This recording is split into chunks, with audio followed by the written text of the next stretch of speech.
Okay, let's make a little video. 2001 Extreme Boat Trailer. Just purchased this used and noticed that my bearing buddies were all torn up.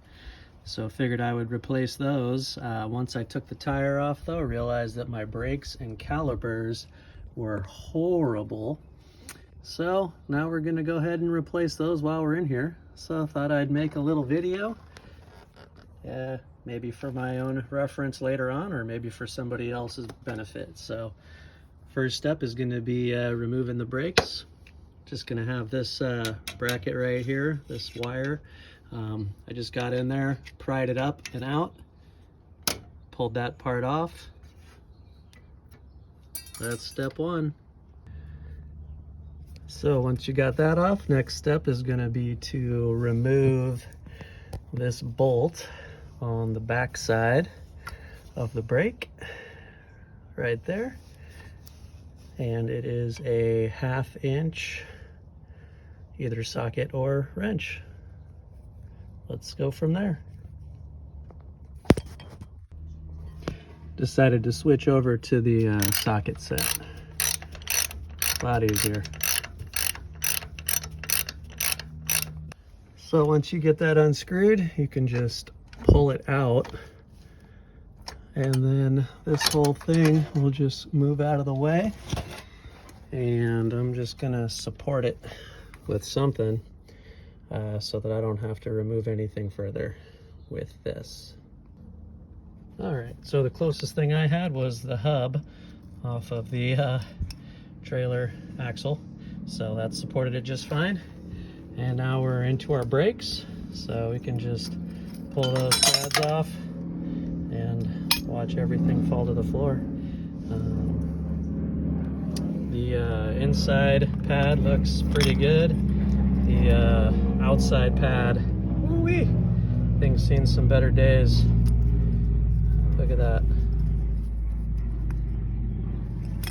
And as you can see, the rotor itself has just huge indention, so we're going to replace the rotor as well. All right, so it looks like the next step is to pull this cotter pin, remove this nut, and then everything should come off. Let's find out.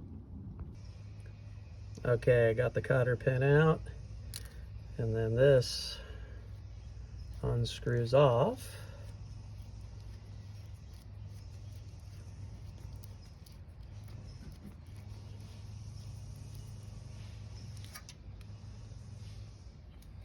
And underneath that apparently is this nut, which probably should have been on tighter. Not sure. I'll look into that.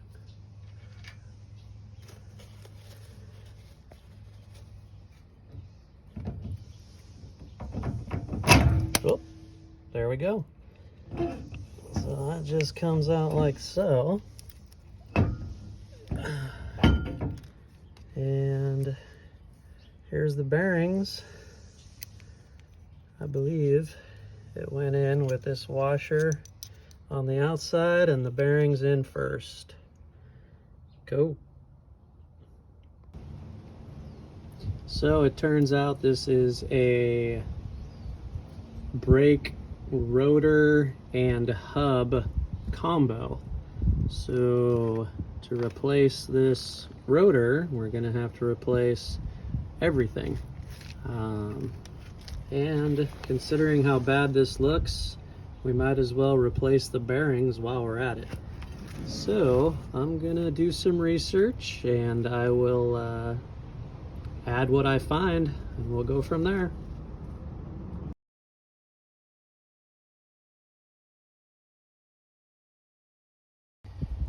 Okay, so we got the new bearings. Look like this. I went ahead and greased it. I've already installed it. I'll show you how to grease it on the other one, but for the back side, this one just sits inside after it's greased. And then you have the waterproof seal, and I got that all greased up as well. And then you can see how it's already installed, but basically just set it right on top, centered over the hole, And then you can use a piece of wood, block of wood, set it right on top, and then with your rubber mallet, just hit it and try to get it in there as flat and level as possible. So I'm going to go ahead and install it and show you the next step. So to grease the new bearings, basically put a handful of marine grease in my hand, and you want to force it through from the back side and try to make it squeeze out of the top. So you're just going to basically scoop it from the back and work it all the way around until you can get it to squeeze out of the front. So you might have to go around a couple times to get what you want. So once you got it all greased up, we're just going to go ahead and put it back in.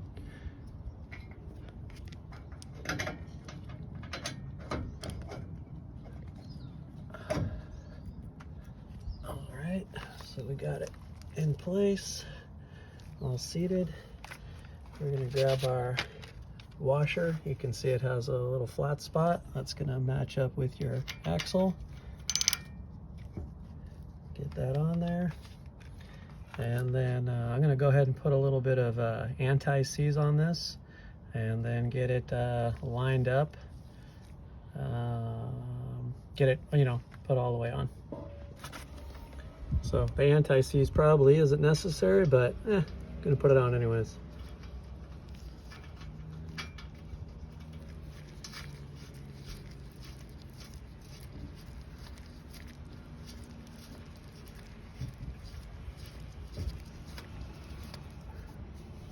So we're going to thread that on, and you can see right here where our cotter pin is going to go.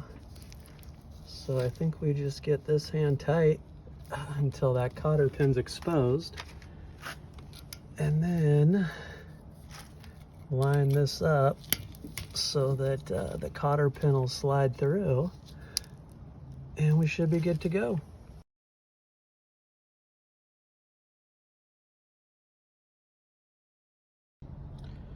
So I used the rubber mallet to pound on the bearing buddy, and it definitely took some effort, but we got it on eventually. And then just smoothed out that blue thread gasket sealer. So that's on, and then for the new brake pads, got those in place. And to compress the brake caliper, I just used the old shoe and a big C-clamp to go ahead and compress it. That way I didn't have to worry about bleeding the brake lines. So I'll go ahead and remove this, and everything should line up and go back on.